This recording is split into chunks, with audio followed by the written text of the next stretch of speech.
melt in your effing mouth. Oh my God. It's not supposed to rain in San Diego, but when it does, something changes. You don't want tacos, you don't want a smoothie, you don't want a natural tuna sandwich on 15-grain bread, bro, with chia seeds and organic spirulina. You want comfort food that needs a sweater. So today, Thai-style braised lamb shanks, slow cooked, fall apart tender.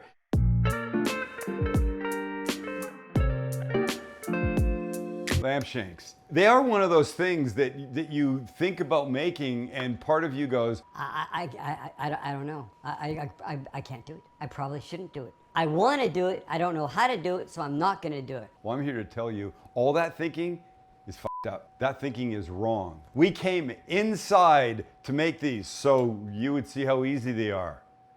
Actually, we can't be outside because it's pouring rain. It's terrible. Legitimately raining like crazy here. It's the only time we come inside. In fact, it's California. We live outside don't we? We never come inside. We're always out there all the time. Okay, but this is Thai influence. So the lamb, yes, could be anything, but it's going to be the lamb. And look at these things, right? Coconut milk, red curry paste, limes, cilantro, fish sauce, chicken broth, what is this, ginger, lemongrass. We're using lemongrass, not paste. This actual stuff. So let's get going. This is easier than you think. This goes together in 10 minutes, maybe 15. And then it cooks in 2.5 hours. But aside from that, oh, piece of cake. Lamb shanks. Aren't they pretty? They're Aussie lamb shanks and they're beautiful. I trimmed them up to get a little bit of the extra fat and some of the silver skin off, but they're gonna be fine. They're gonna cook low enough, slow enough that they'll get super tender no matter what. One weird thing is they all came with this slice in the middle, which for our purposes today will just help them cook a little bit faster. It's a little bit weird, but it's all good. Not totally unusual.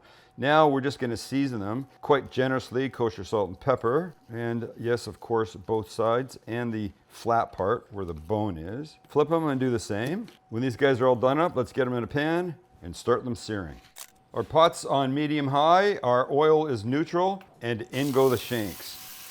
I don't think I'm gonna get all 4 in here, but no, I won't. So I'll do 2 at a time. I don't want to overcrowd it, drive the temperature down, and I'm looking for a good, beautiful, deepish brown color all the way around on these things. That's gonna help us build flavor, and that is the goal. So take your time, 2-3 minutes aside, see what it looks like, then flip it, keep going, then repeat with the other ones. So that's after 35-40 seconds. You gotta keep going. And when they're lovely like this, out they come, we do the other 2. You guys are ready, out they come. We turn the pot down to medium. We add a touch more oil and an onion and give this 5 minutes to soften. Okay. This we can push over to the side because we need some lemongrass. Let me show you what to do with it. Get yourself a good knife. This skinny part up here, we don't want. The usable business is like right in here. So we can clean this up. We can go like this. And I will cut a little like that. Take off an outer layer or 2. And now what I want is this part. So we're just gonna cut like this. And if you smell it, you know what you're gonna get. You're gonna get lemon.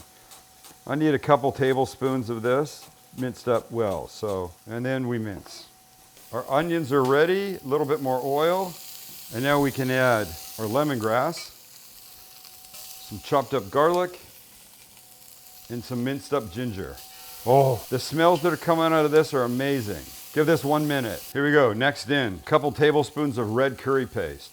Recipe below, but a tablespoon of tomato paste and brown sugar. And we mix.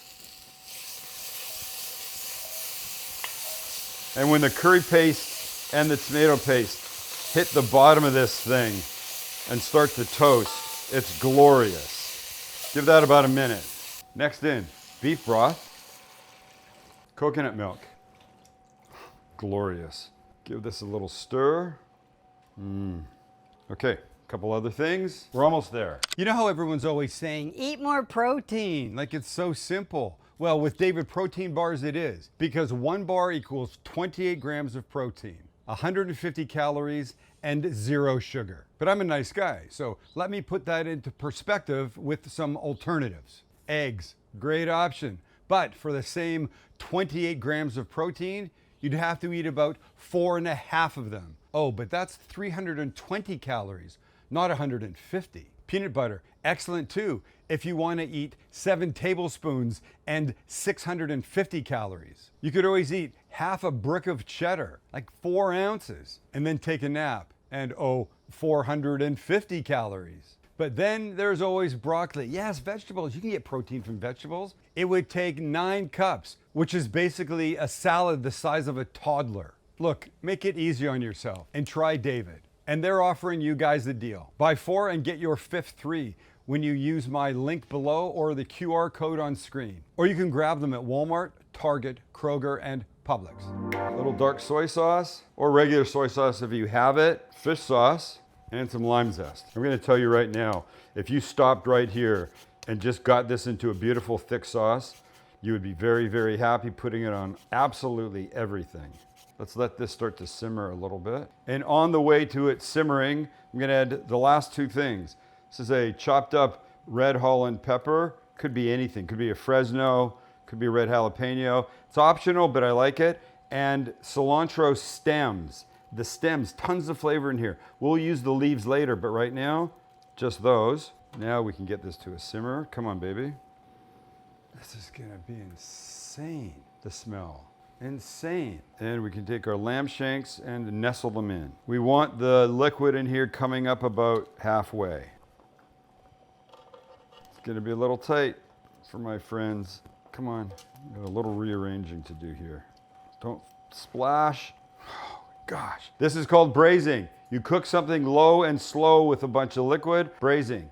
Last thing we do, put a lid on it, kill the heat, put it in a 325-degree oven. Oh my God, the aroma in here. All right, it's in that 325 oven for 2 to 2.5 hours until the meat on the shank is super, super tender. When the lamb shanks get there, I'll take them out, put the pot on the stove, let it simmer away to thicken the sauce a little bit. Then I'll make some soft polenta to go with it, because there's nothing better than putting that business on top of soft polenta. It soaks it up. It's the perfect thing to serve with. Let's have a look at the lamb and see how it's doing.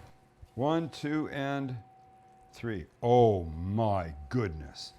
Look at that. Look at that. Let's see how tender it is. I mean, we're about halfway through. I'm not expecting it yet, but oh God, it's getting there. Let's turn them, shall we? Oh, the smell is kind of mental. It really is. The smell is really outstanding. Look at you. Don't fight me. Oh, coconut milk, lemongrass. Everything's spectacular. Okay, say bye-bye. It's got a little more to go. A little steam. Look how pretty that is. Mamma mia. So here's what we have to do. Oh, goodness gracious. This is falling off the bone. Look how the bones have pulled back. Wow. Okay. These guys come out. You see that? That's called a flop. That's called the flop. Oh my. Oh. And this guy. Come on, son. You go here. You get these bones and miscellaneous out. This will cover loosely with foil. Put off to the side. The pot I will now put on the stove. I'm gonna let that bubble away on a nice simmer for about 10, maybe 15 minutes to let it thicken. In the meantime, we make some gloriously soft polenta to serve it on. Here we go. All right, so our pan on the heat, we're gonna put in broth. That was half water, half chicken broth. Bring that to a boil, along with a pinch of salt. We're at a boil. Let's turn it down a little bit. Now I have polenta that I will start whisking in slowly. Nice.